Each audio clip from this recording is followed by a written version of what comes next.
Hello, 40 Waters. Longtime listeners of the show will know that I'm a big believer in education, especially music education, and I'm excited to announce that this episode is brought to you by TrueFire.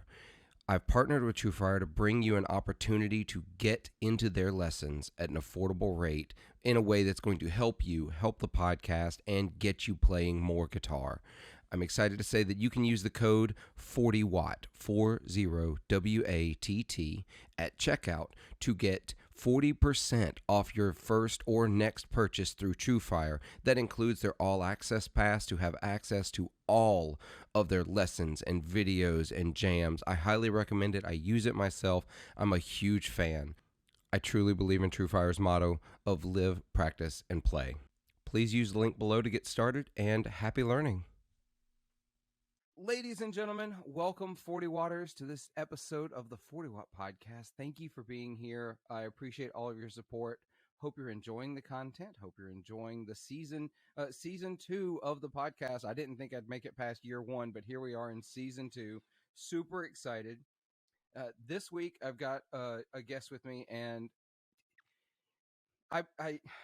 Actually, I'm just going to get into it. We're just going to talk. So I've got Nick from Wonder Effects here on the podcast. Nick, welcome. Yes, hello. Thanks for having me. No, I'm pumped to have you here. I've recently gotten into your pedals. Like, there's so many pedals. It's so hard to get into them.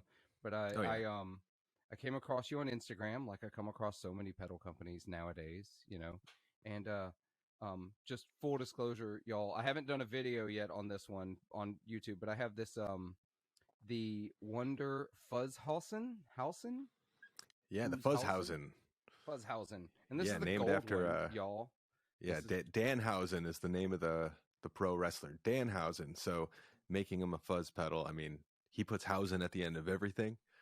So it was Gotcha. just kind of like, he would call me Nick Hausen. Well, actually, he would probably call me Diener Hausen because that just sounds right. That has a good ring to it. The whole German, yeah.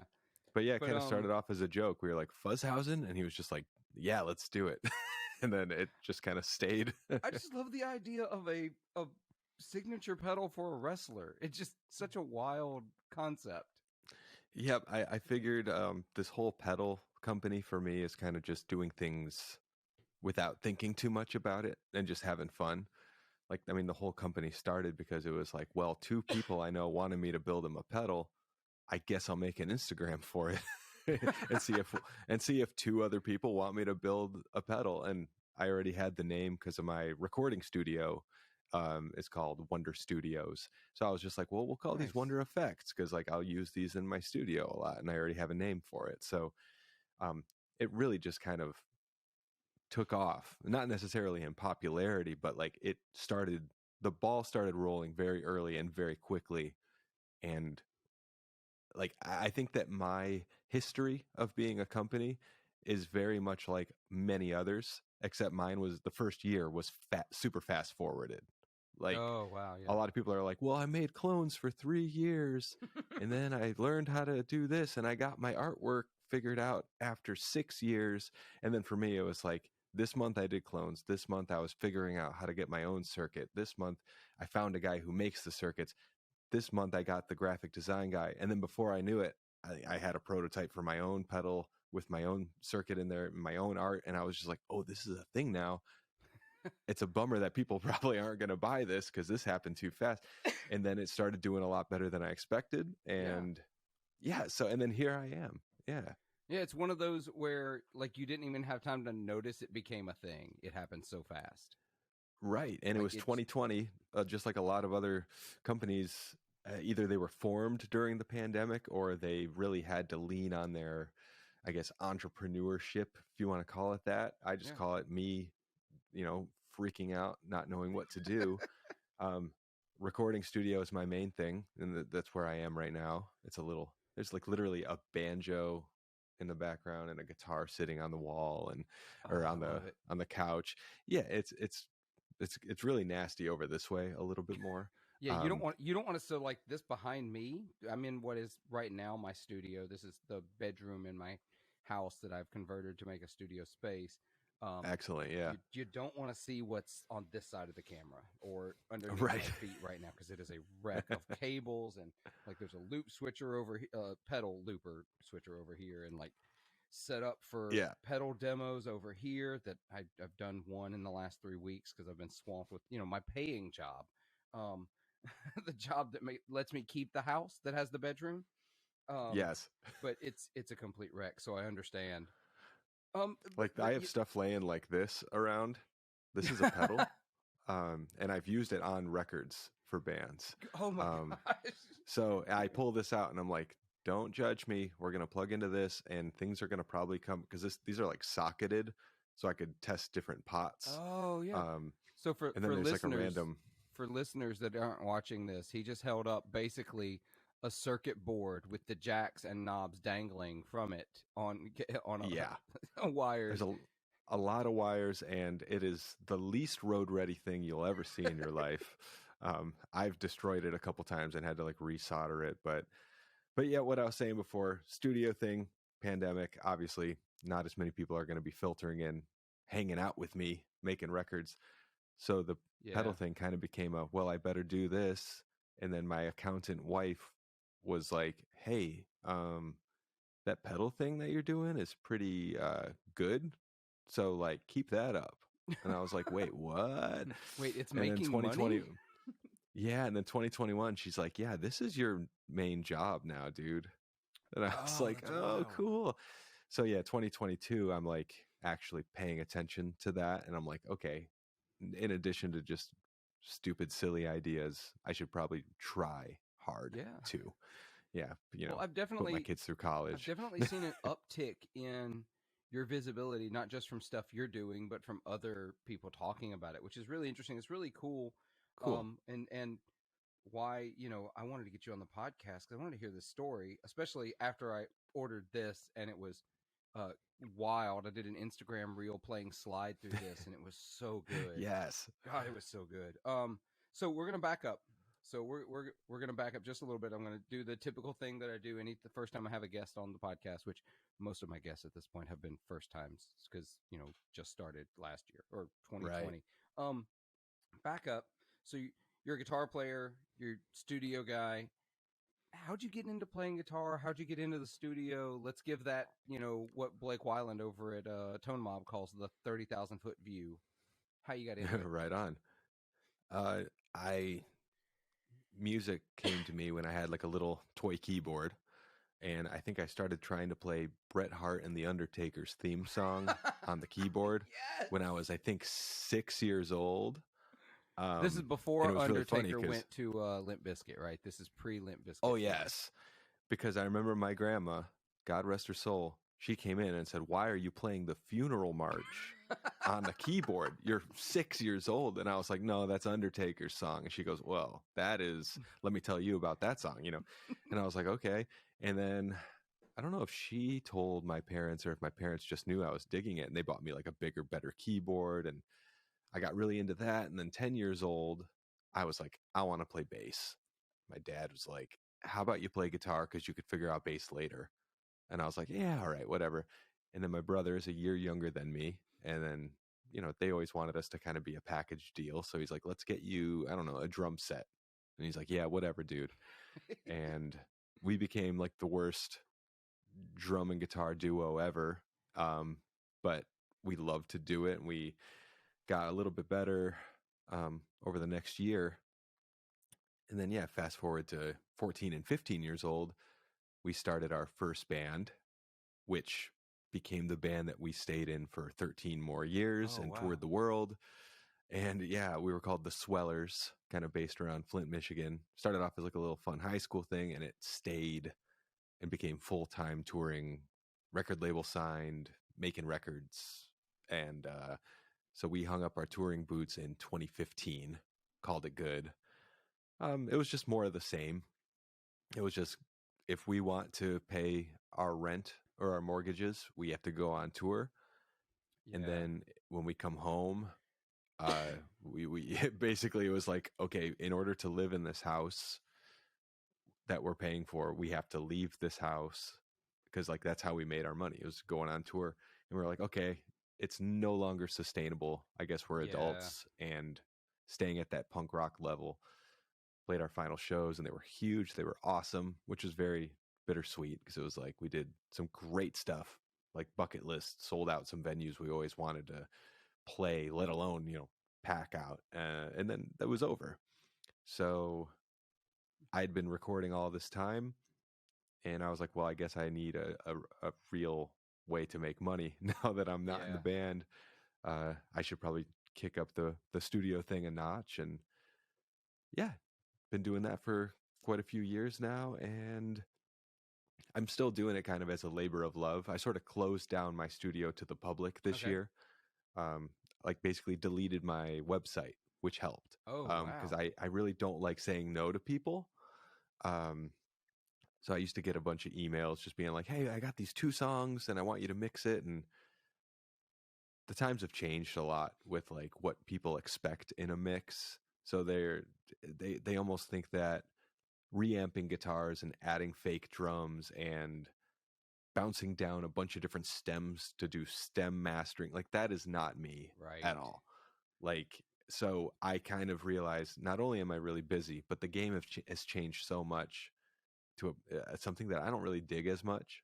So I'm okay saying no.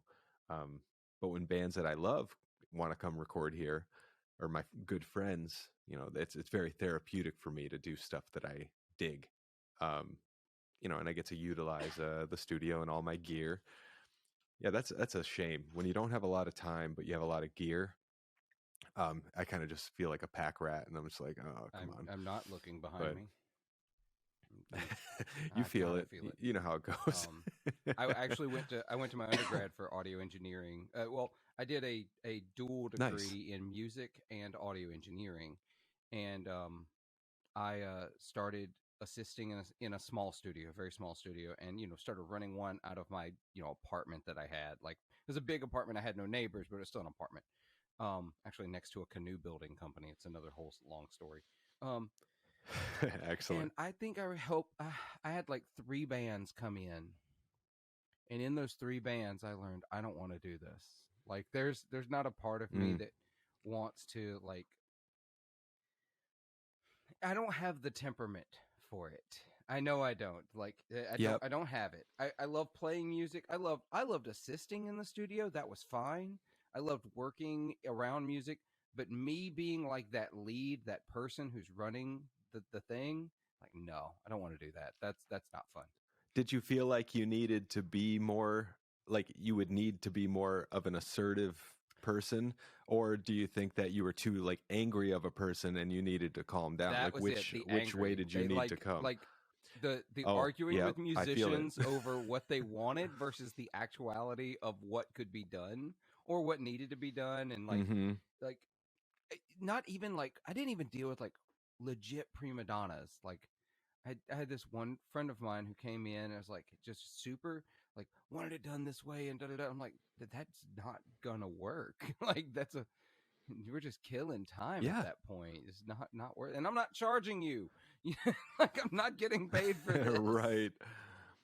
That's the really difficult part is I mean back in the day I was a lot more of an angry person, and I guess you could say I had a lot more of an ego. And the last 5 years it's like I'm like, okay, I definitely need to keep myself in check. I'm learning something new Yeah. about myself every day.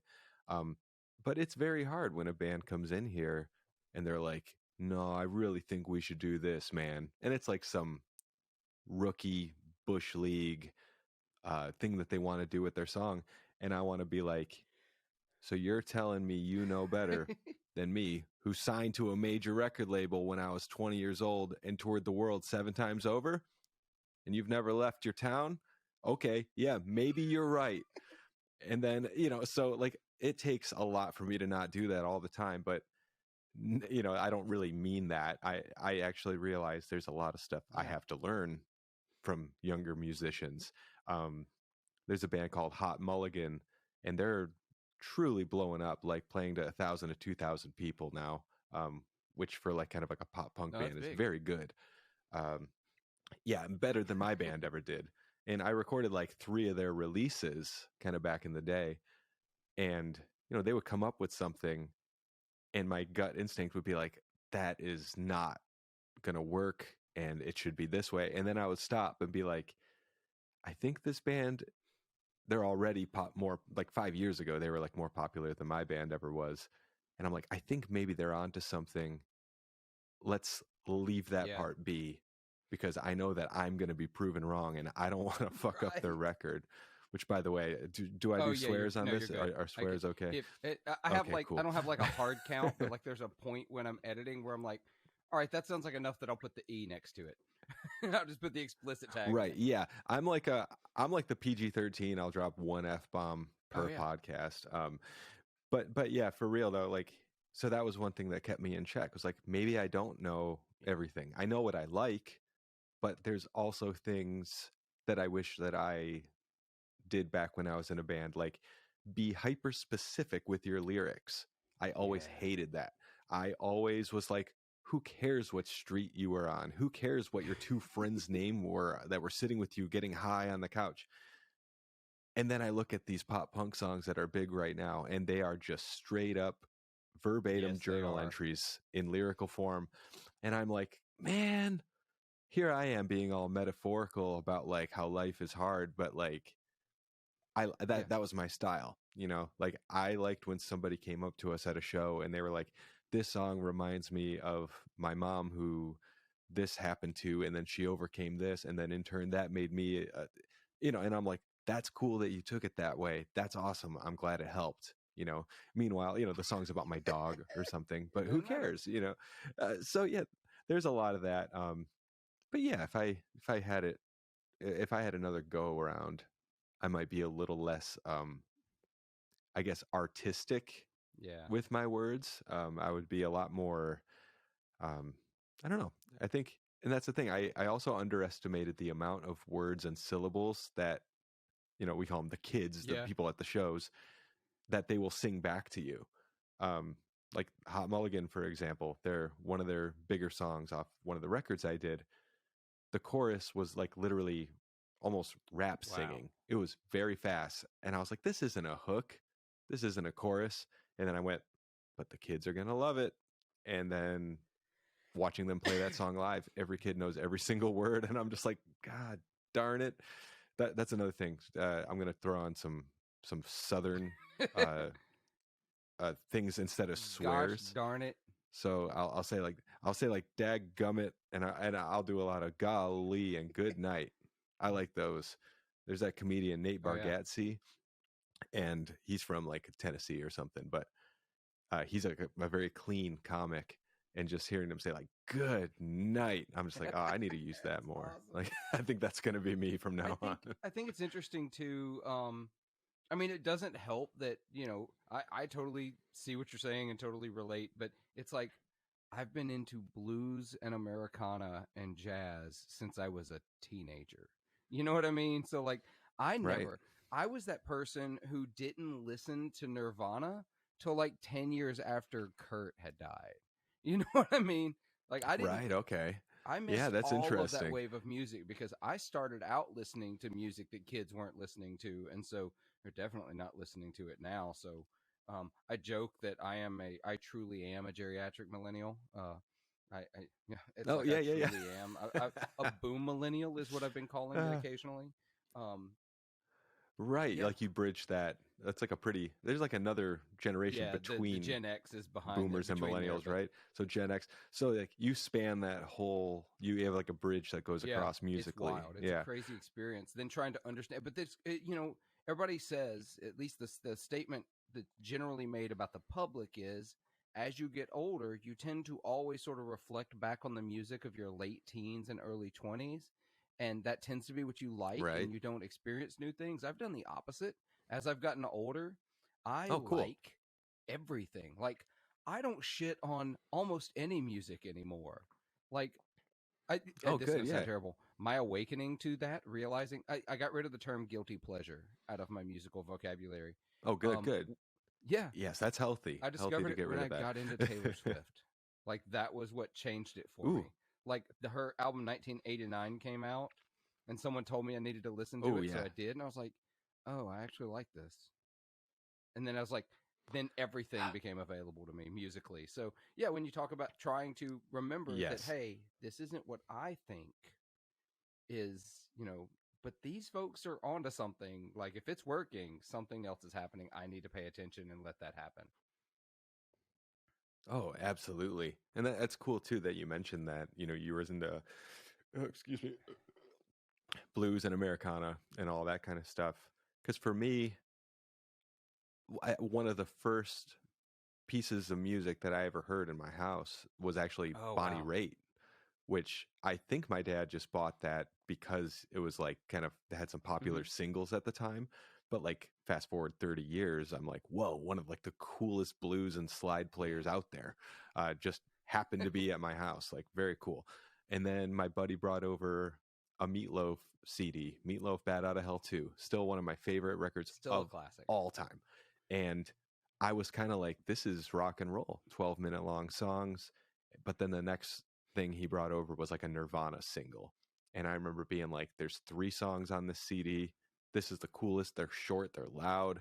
And then like a week later, no joke, Kurt Oh, Cobain died. And I was a little too young to understand, like, cool, no more new right. music from this band.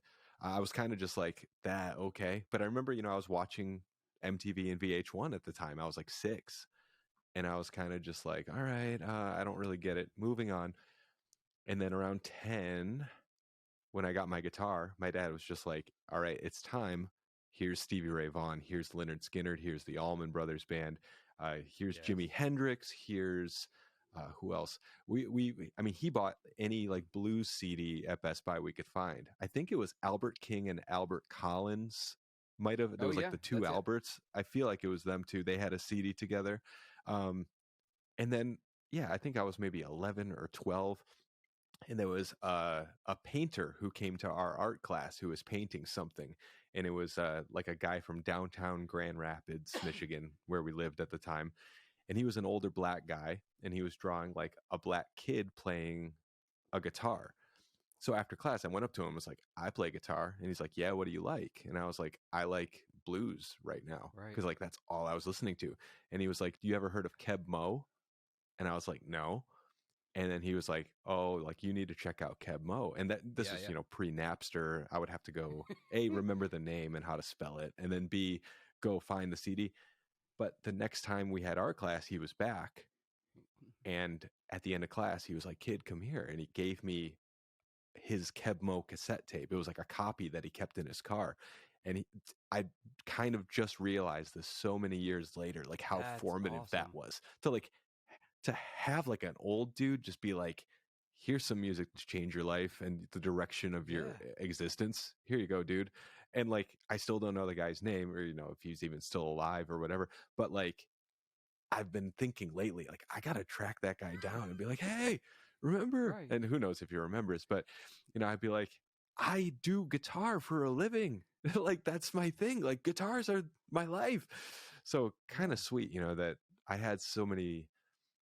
And then like my brother's drum teacher, um, still is like a jazz musician, major, awesome jazz drummer, and he had like a jazz trio that would play at a club called the Rhythm Kitchen, What a great downtown name. Grand Rapids. And we were young. Yeah, yeah. We were like 10, 11 years old, and we're going to like this 10 p.m. set, and there are like absolutely no kids in here. And then my mom is like an angry Polish lady, so she's just like, you let my kids in to see their drum teacher. And now I realize how much of a liability that is, letting minors into like Yes. a club, um but we watched the set, and we were just like, man. And I remember seeing a flyer on the wall. This is all reminding me, I need to find this kid. There's a flyer for some kid named Nick Washburn, who was like 12 or something, and he was apparently an amazing, one of those Sure. child prodigy blues virtuosos, and he was coming like the next week. And I was like, Dad, there's a kid who plays here. And he was like, I guess, let's go. So my dad took me to that show, and yep, like probably 12-year-old kid, band full of 40-year-olds. Kid slayed, like so good. And I remember having like a fantasy in my head, like, one day, my name is Nick too. I will start a band with this guy, and we will be called something involving the name Nick, because we are both that. Love it.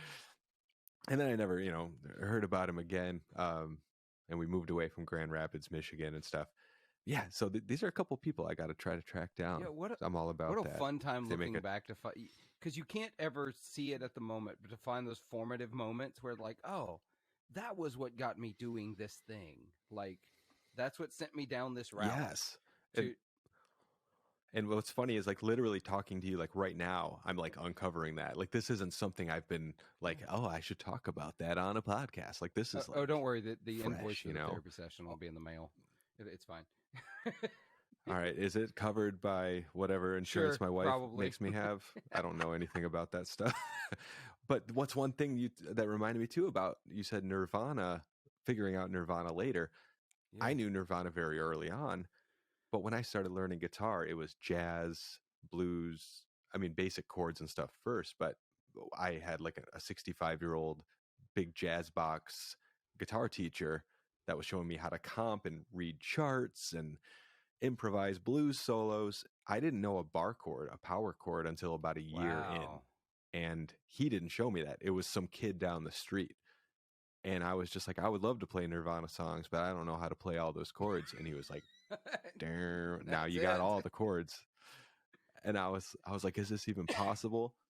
Oh man. And then trying to figure out drop D tuning. Like there was no YouTube to show us what that was. And reading it online, it didn't make sense that you just detune one string. We were like, this must be wrong. So we played in D standard for everything, because it's all we could wrap our heads around. And I was like, these tabs are wrong. And we figured out how to play like all these drop D songs, but in D standard. Made it way more difficult. And we were just like, okay, all right. So yeah, we learned the hard way. We did have the internet, which helped, but it was like, pre-cable internet. It was definitely like dial up and figuring out all that stuff. I'm 35, by the way. So, and I got started playing guitar at 10. So that kind of helps you put into perspective, like the late 90s. I still remember going to the Fender website, and now it's like you take it for granted. You could like click and do like a 360-degree zoom on a guitar and read the tiny fine print. And back then it was like literally this guitar that would pop up that was like 2 inches tall, pixelated. Or you get the musician's friend catalog and like pour over it. It was like guitar player porn. It was like, no, it's oh terrible. My God, yeah. I started playing guitar really late, so I started learning guitar at 18 years old. And so that actually puts us learning about the same time period, just about. So I get it. Yeah. I still, like, if I saw pictures of Guitar Player magazine, of even like ads, it would like be so nostalgic for me. Cause like, I just remember like taking way too long of a crap after eating dinner, reading that magazine and just being like, oh my God, this is so cool. I'm still so sentimentally attached to my Guitar Player magazines. They are in a box in my, out in my shop right now. I have, I don't know, 10 years worth of Guitar Player magazine out there. Oh, I really wish I kept those. I still remember one. It might have been, Guitar Player. It wasn't Guitar World. I think I was more of a Guitar Player guy. And there was a contest to win like 12 new Gibson guitars. And I literally couldn't wrap my head around like what my life would be like if I won that. And it was, they had like a V, an Explorer, a Les Paul, an SG. They had like that Howard Roberts Fusion. They had like a ES 175. They had like all this stuff that came out in like 97. And I remember like still to this day being like, I would be able to just live comfortably for the rest of my life if I won that sweepstakes. But at the same time, it's like, I don't know. But yeah, that was so exciting. That was so exciting to me back then. It's funny you talked about, and we talked about this a while ago now, but I'm gonna call back to it a little bit. You talked about the whole being on the road, making that decision that, hey, we do this thing to pay for this house that I never get to be at. And that doesn't get talked about a lot in like the want to, when people want to be touring musicians, or they want to do the thing that we all did at some point, want to do the thing. I never did the thing. The biggest tours I ever did were like week to week and weekend runs. You know what I mean? And that's usually playing bass or rhythm guitar for some other band, not my band. Because I play like, I'm a bar band is mostly what I am. I play blues and jazz in a bar. It's what I do. Oh, Yeah, that's until almost it's better, 4 man. Oh hours. my goodness. The pressure, the emotional toll that having your own project and your own band and Oh, wondering why you aren't popular every single day. It was the most soul crushing thing. We'd have like the best show and it was great. The next day you were like, what am I doing with my life? And then the next day, another great show. And then the next day, like literally about to just go home because you're that's my just like, songwriting what's experience. going on? That's why I don't It write more was, songs. It's the hardest thing in music, oh yeah. in all of musicdom. The writing your own songs and putting yourself out there, and that constant self-doubt and self-criticism and about everything you do. It's so hard for me. That's why I have Oh like, yeah. I don't know, at this point I've probably got 150, 200 songs or partial songs, like either just in text or in video, but I've Wow. never fleshed them out because there's that part of me. Now I'm making myself do it now because I do want to finally get an EP or an album done, but it's getting out of my own head to do it. And cuz Oh yeah. Well, here's some motivation for you.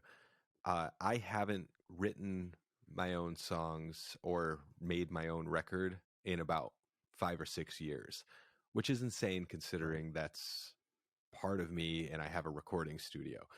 But there is that part of me, like you're saying, that is like, I do not want to put myself out there. What if like two people listen to it? I'm going to feel kind of like, why did I waste all this time? But what's a cool thing is I've done something similar this year. I'm going to make a record. That's going to be my Yeah, own band, probably like a solo thing, but same. full band because I like things to be loud. And this outlet, the pedal company, it's a whole new, not jaded audience that seems to just genuinely be stoked on what's going on in the pedal community. And I just feel like if I'm like, hey, I make pedals, I also play music sometimes. Here's these 5 songs. I'm just happy to have somewhere to share it that's not screaming into the void of like Right. pop punk battle of the bands competition or whatever. So like honestly, if you came from a place that was just kind of like, well, I play at bars and it's kind of just circular and it never really goes anywhere, like you have this now. Like you have a listener base and you're doing stuff involving music gear. It's like you finally have this world where you can kind of just be like, here are some people Right. who might care what I'm up to. And it's a really good feeling, and that's not just saying like, oh, thank Oh, yeah. goodness we have this platform, but it's like, thank goodness these people are just really rad for the most part. Like 99.9% of people I've come across are so supportive and rad, until you make some Yeah. kind of political statement, or they might think it's political, and then you get some I real pieces haven't of had that work happen yet. And coming out, and it's you're funny you said it, because uh, this podcast was initially that it was my way of staying connected to music, because I'm a librarian. I'm a full-time library director. Is what I do for a living, and so it's not musical. nice. So I needed I needed something to connect me back to the music community, and that's why I started this podcast. And I last year, well, I started in November of 2020.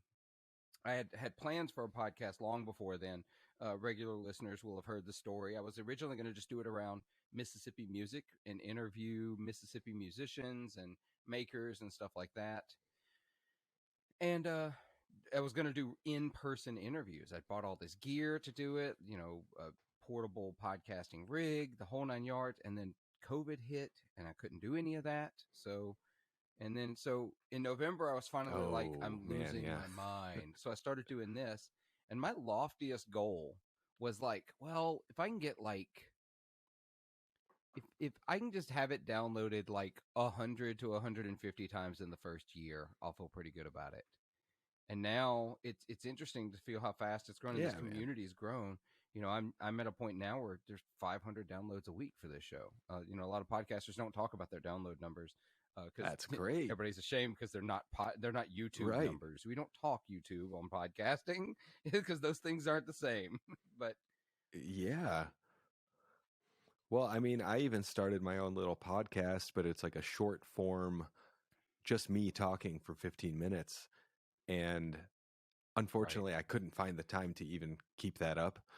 So I think I have some other things to talk about. I might do some Yeah. soon, but it's been a very busy couple of months. But yeah, like looking at those little, like, I guess the little downloads and like plays or views or whatever, it's like, whoa, even one person, if one person, that's one thing we learned playing in the punk rock band. Uh, Uh-huh. Bill Stevenson from Black Flag and Descendants. Uh, we were playing to, I want to say 9 people. It was my band, a band called A Wilhelm Scream, and a band called Only Crime. And Only Crime is Bill from Descendants and Black Flag, Russ from Good Riddance, and Yeah. dudes from Bane, Modern Life. Like, Right. it's a punk rock super group. And we toured together in 2007. And we're like the young kids on this thing. And we kind of loaded in our gear and we were just like, oh, it was in Wilkes-Barre, Pennsylvania. And it was kind of like a quickly put together show. 9 people paid. And then we didn't complain because we would play to anybody. But Bill came up to us and was like, guys, just remember, even if it was one person here, like they took the time out of their night to plan to come see us play. Like maybe even Right. maybe they got babysitters, that maybe they took time off work. Like, that's rad. And I was just like, that is so cool. And like from that point, we were just like, dude, even if there's one person, we are playing our hearts out. And then we ended up Oh, making a wow. record with Bill in 2011 at his Blasting Room Studios, which is like big deal. He's done some really big stuff. Sounds amazing. And that's honestly from him. I learned a lot of what I know about production from him. Like I've told you before the interview, I'm computer illiterate. I don't know how to use plugins. I don't know how to install anything. I didn't even know how to plug my headphones into this computer. But I know how to make a song, damn it. And, and then sometimes you have that gut instinct where you're just like, this works. I don't know why it works, but it does. But yeah, it was cool. He kind of made me realize a lot of my Right. intuitions were correct and on the right track. And then he refined a lot of them a lot more, just being like, nah, why are you starting the chorus on the same chord that you Right. ended the verse with? Like it doesn't pop. And I was like, oh, I never thought about that, So like, there's all these little tricks and fun things to kind of give the chorus a lift, because that's my biggest pet peeve, but it's something that everybody's guilty of at some point, is when your chorus is just another verse that sounds Give me different. something to come Like, back to. give Not me all the of us hook, can write man. Hallelujah. Like, The Leonard yeah, Cohen song. Not all of us can write that fucking song. right, Some of us... yeah. Yeah. Sometimes you only Right. need one word to make like the best hook of all time, but yeah, it's like, give them something else, and give them, and that's another thing recording bands. A lot of times I'm like, where's the chorus? The song has like part 1, part 2, part 3, part 4. What's it going to come? And they're like, well, we like to think that this song is catchy on its own. And I'm like, yeah, I've heard that before. And then the band breaks up in 4 months, because you got to give the kids something to sing back to you. And even if they hear the first chorus, maybe they'll, for the first time ever at the Exactly. show, maybe they'll sing the second chorus with you. And then that's going to be something they don't ever forget. So it's like, sure, you don't have to be like chorus master. You don't have to follow a pop formula.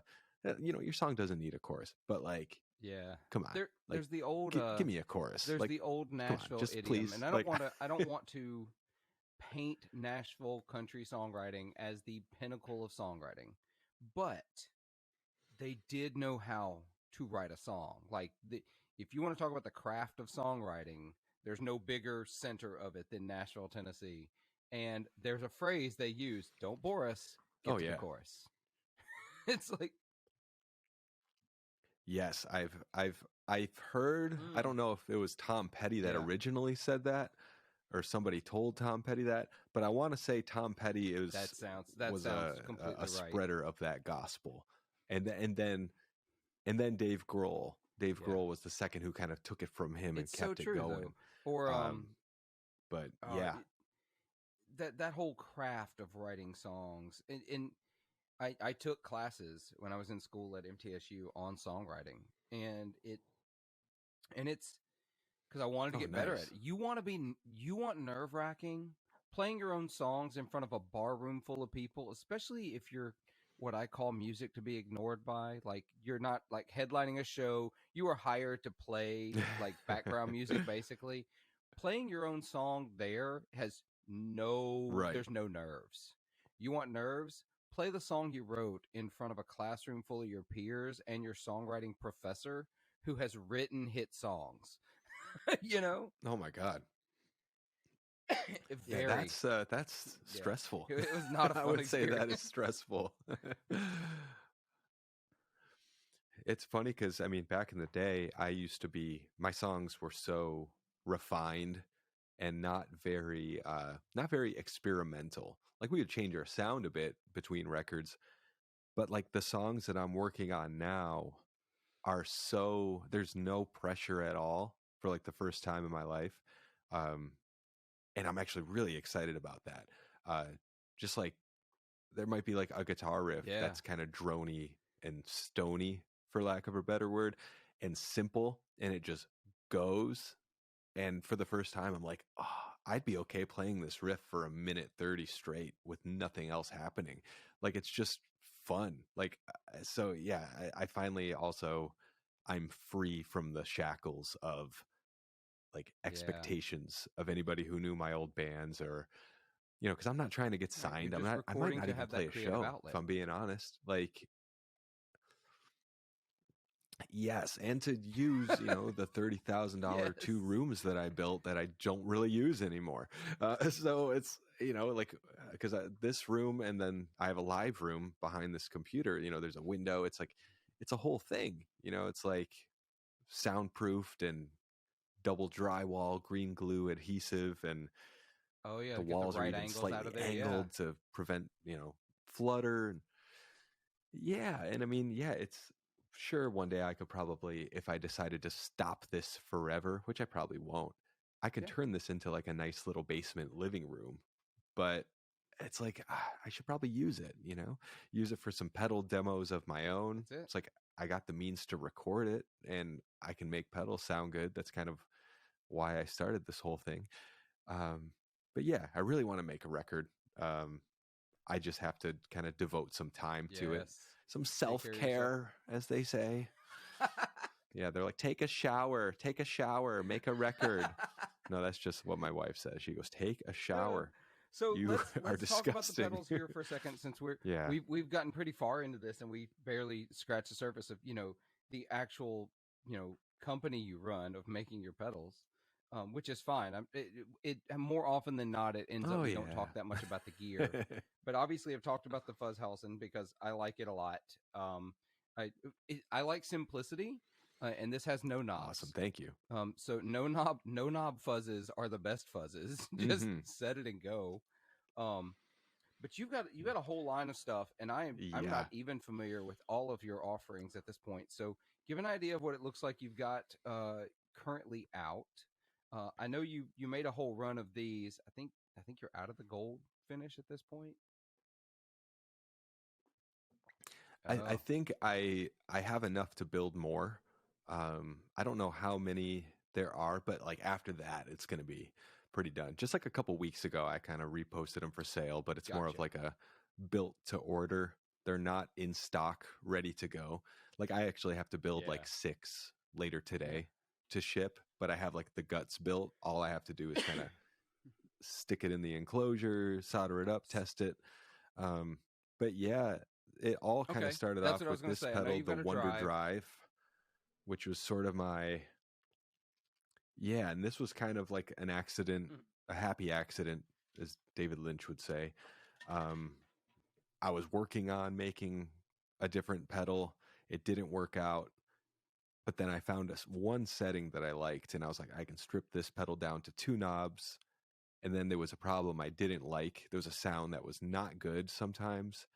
So I Uh-huh. came up with another diode configuration on a switch, and it did not solve the problem, but it sounded cool anyway.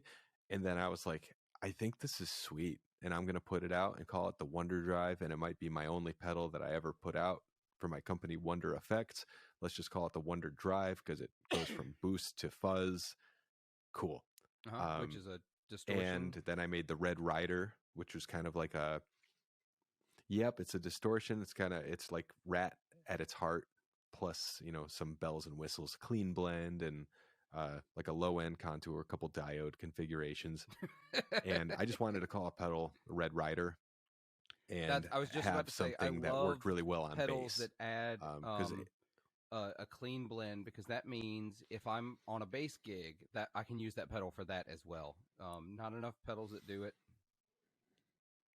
Yep, and that's what I do. That's my secret weapon in my studio for bass, for like kind of more punky, hardcore indie bands. Yep. Is get a nice clean bass tone and then throw on something like the Red Rider and have it like 10% distortion, 90% clean. So it's almost like you get that, you're just pushing a bass amp into overdrive. Like you get a little bit of growl. And when I say 90 and 10, it's obviously subjective. Like sometimes you're going to want a lot more than that. Maybe even if you use your ears versus looking at it's a little light up knob that's on the pedal. Using your ears is what you want to do. Because if you do it like 50-50, sometimes it sounds fully dirty. And you're like, wait, what? Because I tell you what, every guitar player should learn like that by now. Because every guitar player has gone through the DS1 by now. And if you use your eyes on where to put the tone control on a DS1, you are wrong. You are... God, no. Oh, yeah. Everybody thinks noon is default, and a lot of stuff it is. But actually, a lot of my stuff, and I'm hoping people refer to manuals because, I actually have a prototype right here. I want to see if I can reach it. My headphones were stuck. But This is a new drive that's coming out probably in a couple weeks. Oh, cool. It's called Old Blue. And it's kind of almost the same format as the Red Rider, but it doesn't have the clean blend. And it's my transparent overdrive, but I come from punk rock and hardcore. So I wanted more. I wanted a little bit more thickness and a little bit more gain. And I love a nice transparent overdrive, low gain, doesn't modify the EQ too much. But every time I play one, I'm like, this is taking up a lot of space in the world and cost a lot of money. I want it to be able to do more if someone should want it. And then once I did that, I kind of it's basically something like sort of like a Timmy or a Greer Lightspeed or a JHS Morning Glory. I love all those pedals, but I'm kind of a gain freak. So I was like, this is going to be my first stage overdrive, but it's going to be my way, So I ended up changing a bunch of values and a bunch of different circuits and kind of listening. And I've mentioned this before, but Zach from Mythos Pedals was just like, what's going on with these values, man? Like, these are high. Like, these caps are big caps. He goes, that's a lot of gain. And I was like, I know, dude. Which is kind of funny because my cap values are really big. And he said they almost look rat-like. And I was like, well, that's kind of cool. But then the gain pot, I actually have a smaller value than, like, say, a Timmy. So we were talking about like using your eyes and stuff. I wanted it so from 0 to noon, you get a really nice sweep of kind of low to mid gain. And then from here to full blast is where you get into the kind of like lead territory. And it doesn't get like fuzzy really, which is cool. It's still a lot different. Yeah. So I was like really kind of proud of that because I don't know circuitry. I don't know schematics too well. I just use my ears and then I annoy as many other builders as I can. Like, hey, why does this do this? How do I get this? And they're just like, hey, it's an input cap, dummy. Like, just change that. And I'm like, okay. And then they're like, do you have a breadboard? I'm like, no, I'm literally just sticking crap into a PCB and I'm ruining everything. Yeah. Hence this monstrosity that I showed you earlier before. Like, there's wires. It's all surface mount components except for there's like two components that are just like they're through hole, but really jankily just jabbed into the circuit board and soldered. That's just, I'm messy, so, but that's how I learn and that's how I work. So basically my goal is to get like the full bottom row of a pedal board worth of gain stages. I was going to mention the boost. So that's why I came up with the boost too. So it's like, so it's like I got the boost, low gain overdrive, wonder drive, which is like a very mid heavy from boost to fuzz, the red rider. Yeah. So it's like you got four dirt pedals already. Oh, is it? And then the Fuzzhausen, which is going to be rebranded. And it's changing, and there's going to be, remind me to just straight up send you one, because it'll show up as a surprise. Gotcha. I'm not going to tell you when I'm going to send it because I don't know when they're ready. But yeah, it's going to have the trim pots that are inside the Fuzzhausen are going to be accessible. They're going to still be trim pots, but they'll be accessible kind of through the bottom of the pedal, so you don't have to open it. And then there's actually going to be a little switch in the middle that's like almost like you just got to use your fingertip. It's going to be like really recessed in there, and it's going to be a gain switch for more gain.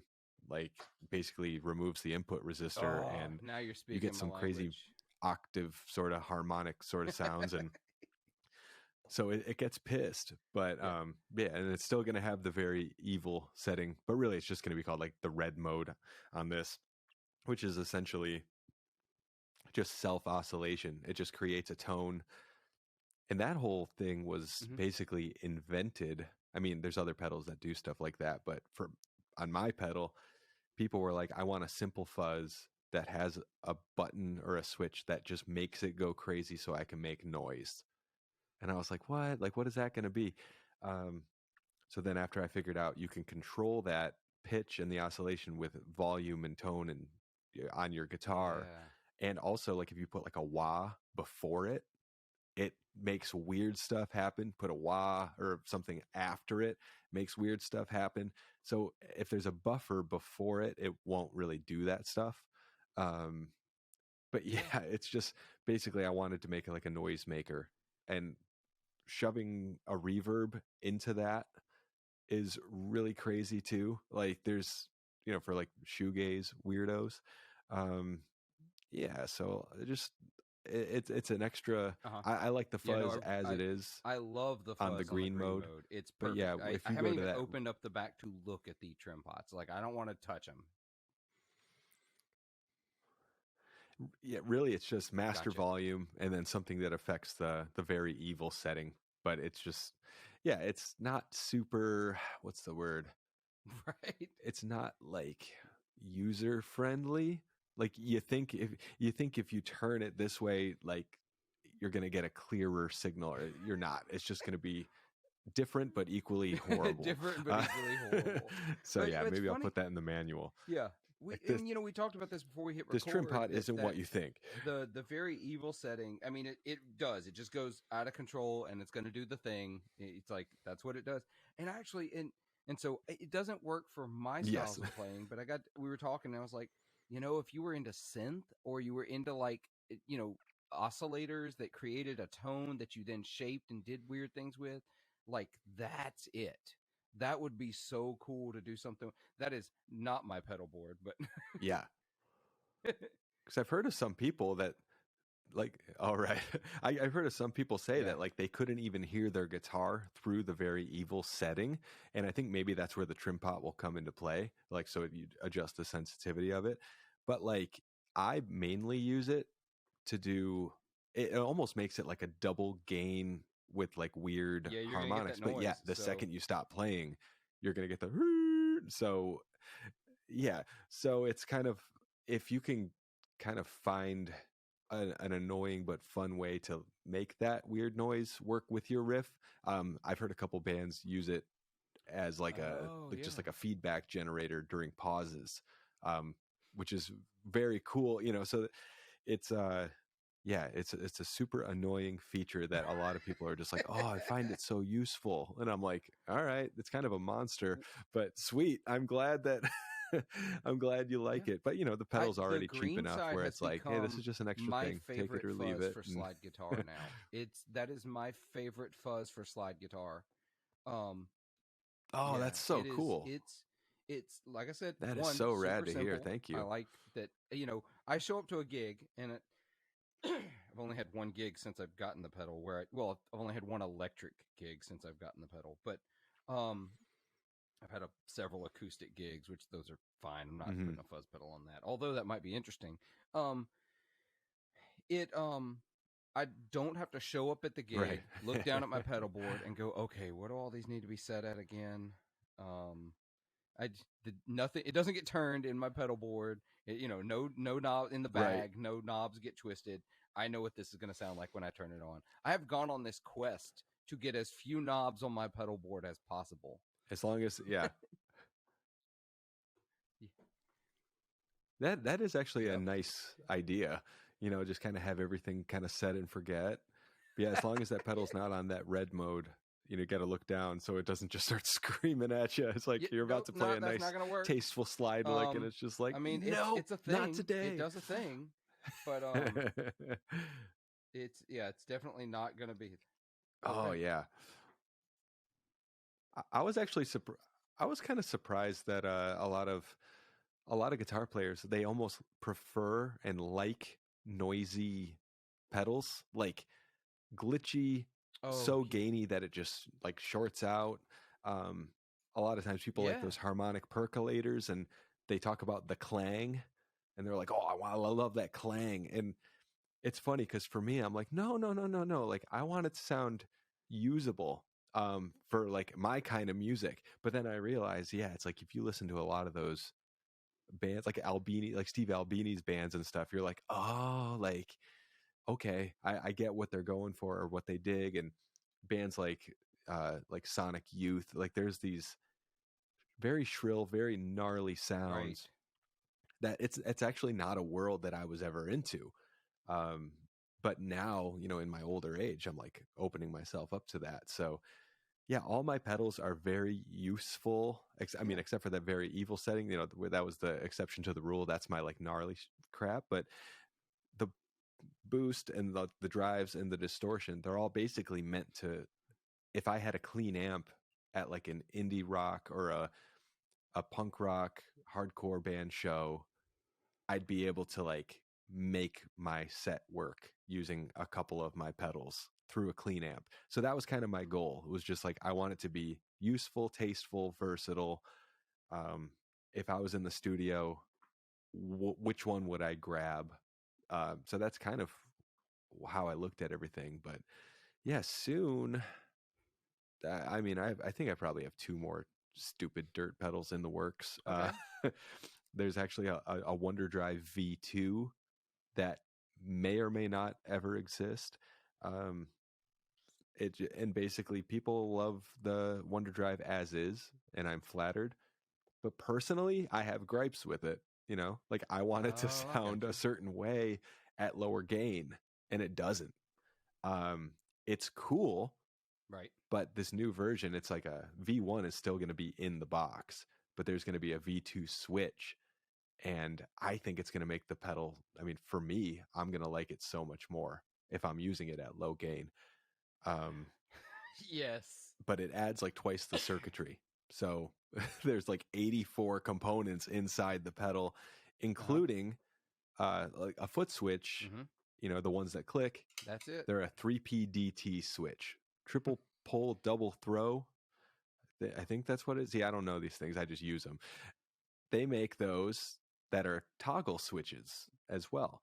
So basically like just this, but it'll have that same, the 9 lugs or PCB pins, and they're expensive, but I needed that. I needed the toggle with that footprint to basically what it does is it engages a second pedals worth of circuitry into the chain. It's literally 2 pedals in one. It's literally ridiculous. So like luckily, yes, it's kind of, honestly, it is like half of Old Blue, this pedal that's not even out yet, that I put at the end of it's like stacking with the Wonder Drive, and it smooths it out in such a beautiful way. And that's really the only difference. So Right. I don't know if it's even going to be worth doing it, but if it's better, that's going to be the new version because I like it better. And that's how I look at things. You know, it's like, if I think I can do better, I'll do it, but I don't want to mess up the original. So that's why it's on a Switch, just in case. They're gonna do it anyway. I would hate to have people be like, listen, the magic is gone, the mojo, man. Anyway, they're gonna say, "Oh, but the V1's not really like the original. You got to have the original." I'll be like, folks, here's proof. There were some things in there, the extra circuitry that's not even engaged yet. It totally emits an electromagnetic field that affects the circuit. And oh my God, pedal people. Yeah. I'll probably believe them. I'll believe them because I don't know any of this stuff. I'll be like, oh, really?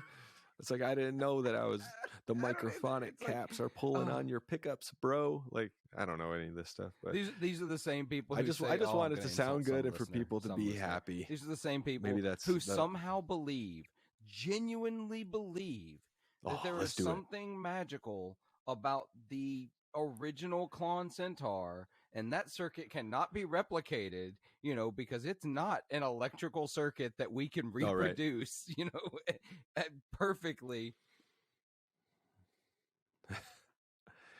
Like, there's such it is kind of nice. It's like comforting in a way that analog components are so simple. Like, these exist and these exist, and then when you put it all together, it makes this sound. Like, just how nice is that? But it's also scary. Like, back in the day, they used those same components to like fly rocket ships. So it's like, what? It's like all this stuff is like, it's kind of just like adult erector set, and solder is just grown up hot glue. And like, I always feel like people will see me at work or whatever, just like, building away, and they're like, oh, you're like a mad scientist. And I'm like, I am basically an Etsy craft person, and my stuff just looks more hardcore. That's the only difference. Tube amps. Everybody's like, when we're shipping tube amps, they're all like, you need to take the tubes, take them out individually, wear gloves, put them individually wrapped in a separate box, and then protect that box. And I'm like, like MiG fighter jets had tubes in them, right? doing Mach 3 and landing on aircraft. Nothing's gonna happen.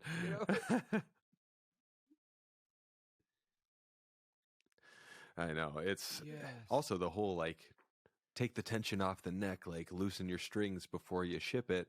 There's all that stuff. But like, I'll get guitars sent to me from California, like straight from a builder, perfectly in tune. Everything's good. And I'm like, okay, they didn't loosen the strings. And then, I mean, I've flown guitars overseas, in cargo holds of like freezing cold airplanes. And I always loosen them a little bit because I don't know the rules. Like, some people were like, loosen them a lot. And then other people were like, don't loosen them at all. And I'm like, I'm going to tune it down to like B and just kind of like keep it at the happy medium. Full of so much fingers crossed it's going to be okay. Folklore, but it's like, y'all just come on, y'all stop. Just play guitar.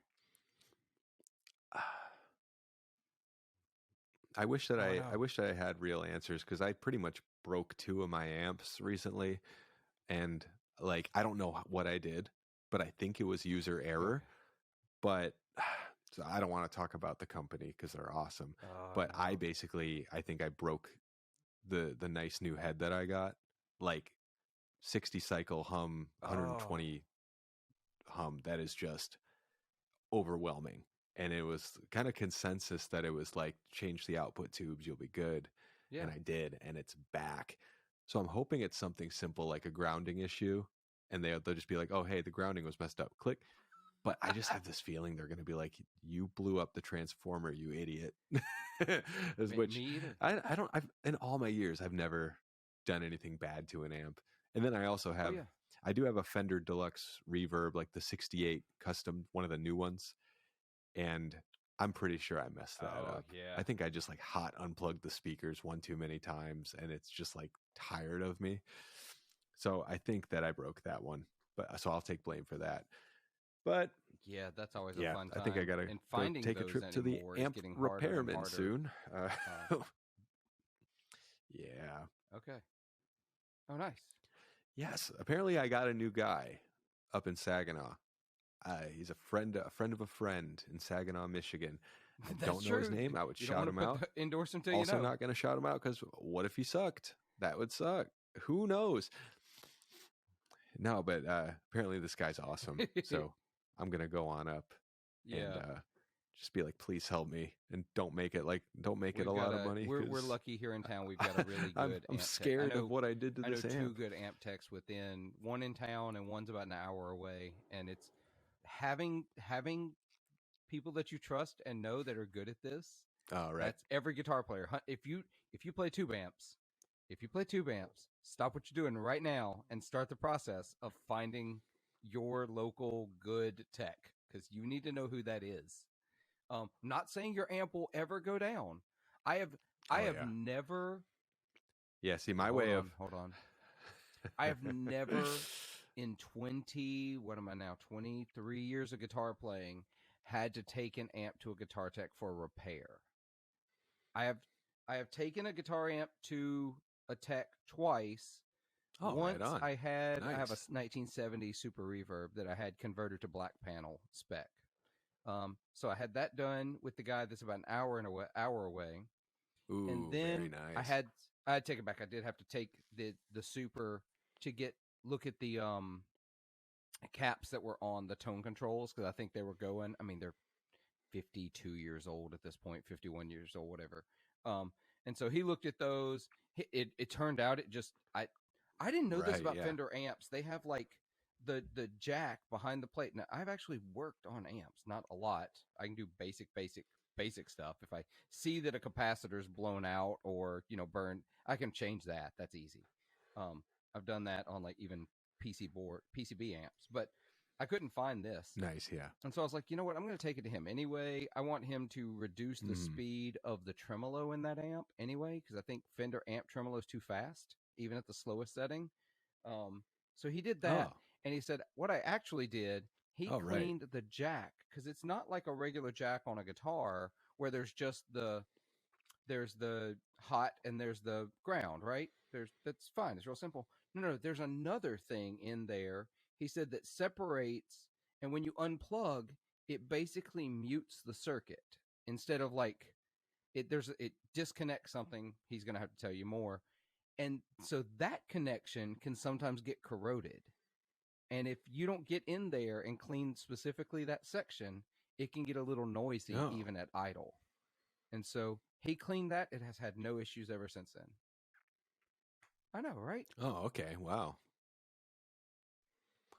Oh, that's beautiful. That's amazing. Yeah, I've always been not one to take care of my amps, and I think the time is now. If I ever had an amp that started getting a little noisy or weird, I would sell it, and then it wasn't a problem anymore. But yeah, I'm starting to actually like my amps. But yeah, my Fender Princeton is like my Princeton Reverb. It's just like one of the newer ones. That's like my favorite amp right now. I just like it's a great every amp, time and I it's want to amazing play anything, I just plug right how into popular that. they've gotten in the last 5, 6, 7 years. I have an embarrassing wealth of amplifiers. Regular listeners will know, or those that have, especially those of you in the Discord, know about my ridiculous amp collection that I don't deserve, nor do I need. It's dumb. I'm aware I'm a hoarder. I know my problems, but I bought last year a Tyler amps. That's all right. JT14, which is his Princeton. It's his Princeton. It's got tremolo reverb and a 12-inch instead of a 10-inch. And I'll be damned if that thing just does not sound amazing just all the time. Yeah. It's just. Oh, right on. Yeah. I almost bought a Tyler amp, and then whoever it was just stopped replying to me, and I was kind of like, that's a bummer.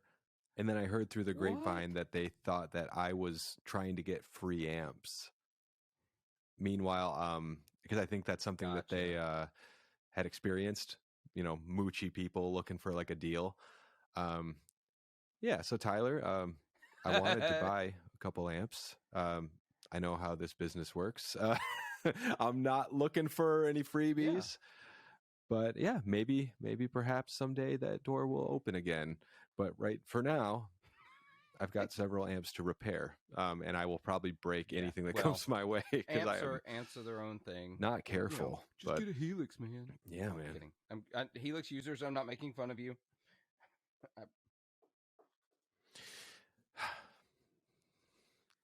I bought a Fractal Axe FX too, and it was a lot of fun. But then I realized I used 4 presets that I made, and that's it. And I was like, I think I like my heads because I just made the fractal sounds sound like my heads. And then I was like, but I have the heads over here too, the real ones. So I was kind of just like, this is too much machine for me. It'd be cool if I was playing live or something, go fly overseas, put it in a little carrying case. But I like my my cab emulator. Actually, so I used to be a Helix player, Torpedo Captor X. I think that thing's a lot of fun. I liked it; it was fine. But at the same thing, I realized I used X number of settings, and then I got the Captor X, and I was like, oh, I can just use that, and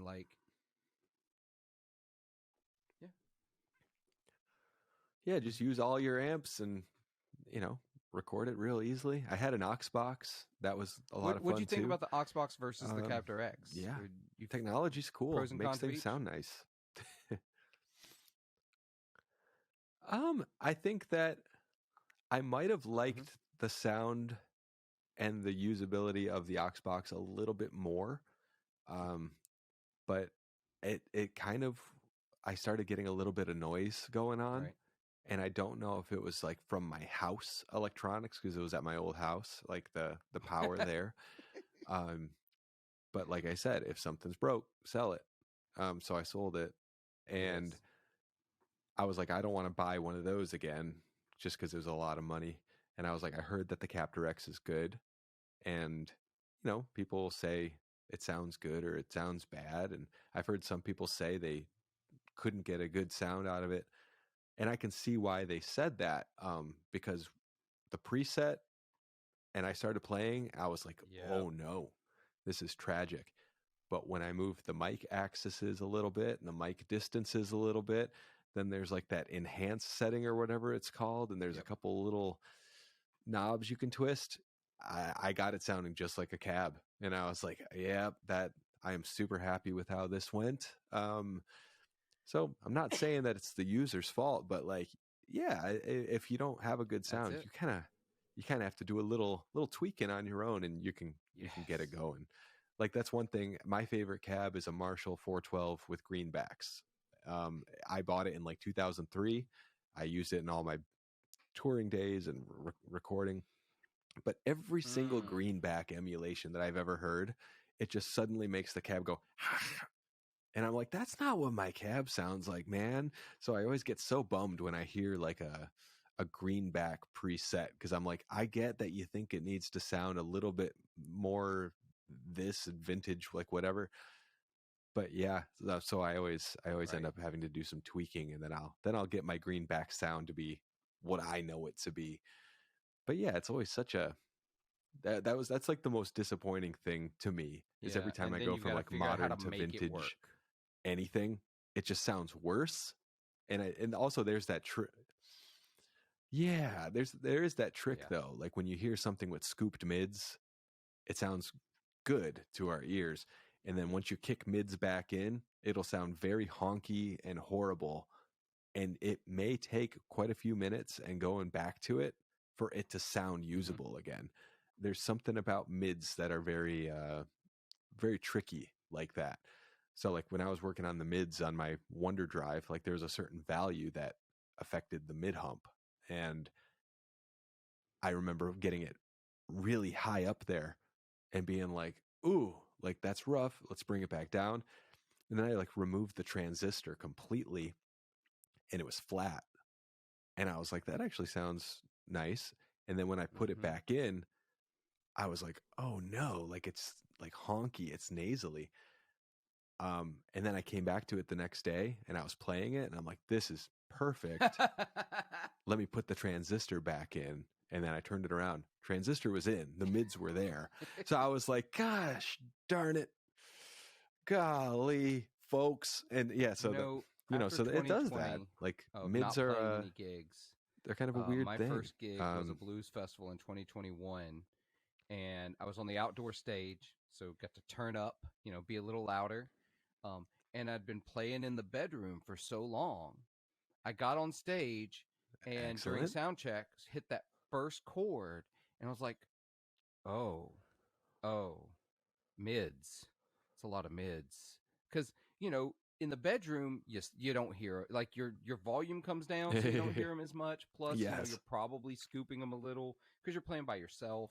You want that low end, and so I got on stage and I was like, oh, that's not the sound I've got. But I stopped myself. I didn't turn them down. I didn't try to bury myself because I knew that trick. I said, you're just gonna scoop them, and then you're gonna be in the middle of your set, and you're wondering why you can't hear yourself.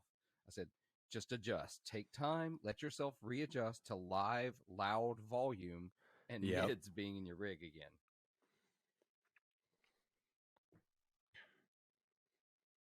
Yeah. That is important. Yeah. I mean, your overall volume does a ton, like even on pedals. Like Andy just did a demo of my Red Rider that came out like yesterday. And he even mentioned like, and if you turn up the output of the pedal, like you'll get like a little bit more control of the mid range. And I was like, really? I never knew that.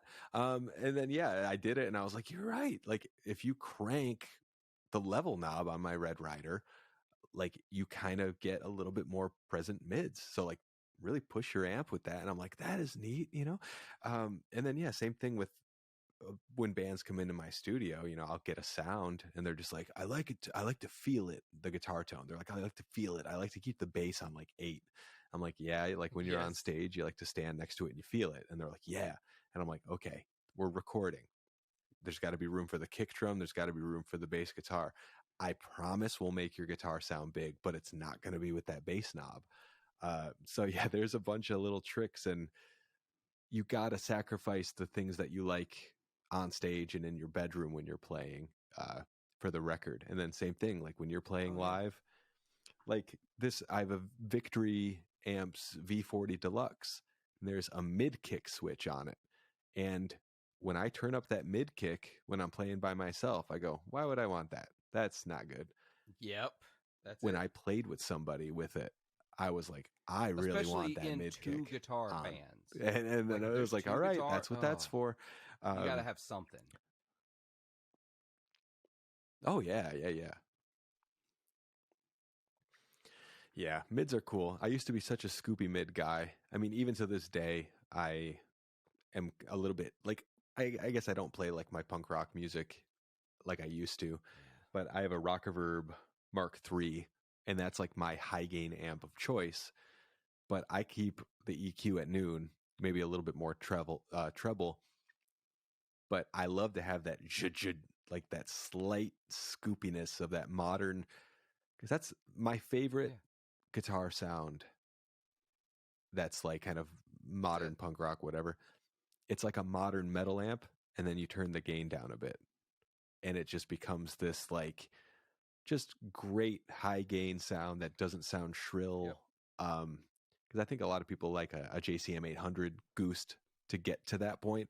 I kind of like doing it the opposite way. That's the thing a lot of people going high gain amp, just like bring it back down to like normal human territory a little bit. Look, I know that this is a high gain amp, but the backside of that gain control has some uses. Like the other side, I used to play. People looked at me funny. I used to play blues and Americana gigs with a Mesa Boogie Rectoverb because the low gain setting on that amp was so good.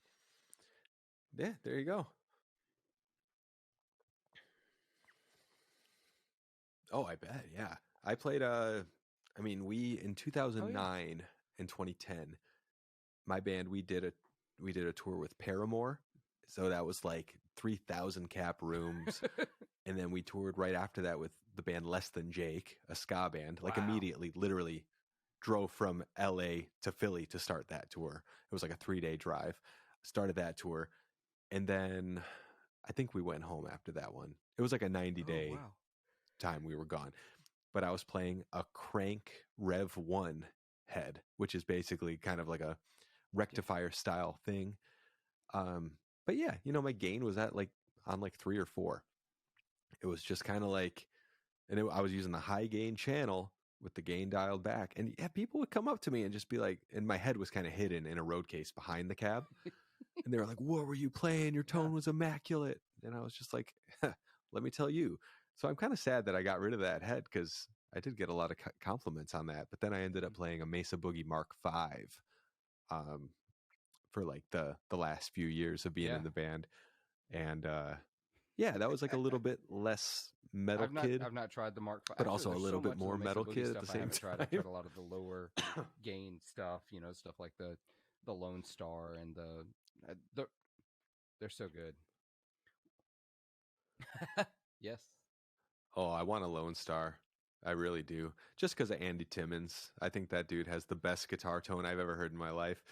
Like, I don't really know his new stuff. Like, I don't listen to that kind of music. But, like, when I come across him playing, I'm like, I know that's him playing. And that sounds amazing. Over our regular time. So yeah, we're going to wrap it up I need a Lone Star. We're going to carry the amp and maybe some guitar conversation over to the Patreon episode. Listeners, thank you for hanging out with us. Thank you for listening. Remember, go to 40wattpodcast.com. Support the show at patreon.com/40wattpodcast. All the things that you heard at the top of the show. Appreciate y'all sticking around. Nick, thank you so much for being on the show, sir. Absolutely. Well, in the meantime, y'all, we'll catch you next week. Thank you for having me. This was a blast. Let me get this right. If I'm going to have a catchphrase, I have to say it right. So be good to yourselves, be kind to each other, and make some noise.